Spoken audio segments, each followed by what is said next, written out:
ఏమ్మా లక్ష్మి? నమస్తే డాక్టర్. నమస్తే. లక్ష్మి, నీ ఆరోగ్యానికి ఇబ్బంది ఏం లేదుగా? బాగుందమ్మా.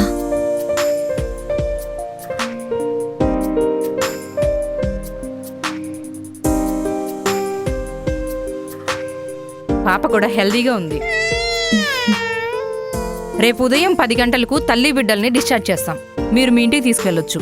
మరి ఇంకే ఆటోనో జీపో మాట్లాడరా బాబు. మన ఊరు పోవాలంటే చాలా దూరం అయ్యే. సరే అమ్మా. ఇప్పుడు మీకు ఆ వ్యయ ప్రయాసలు అవసరం లేదు. మరి ప్రభుత్వ ఆసుపత్రిలో ప్రసూతి అయిన తల్లి బిడ్డలను తమ ఇంటికి చేర్చే బాధ్యత ప్రభుత్వమే తీసుకుంది. నిజంగానా? ఎస్. తల్లి బిడ్డల ఎక్స్ప్రెస్ పథకం ద్వారా బాలింతలకు ఈ సౌకర్యాన్ని ఉచితంగా కల్పిస్తుంది మన ప్రభుత్వం. చాలా సంతోషం అమ్మా.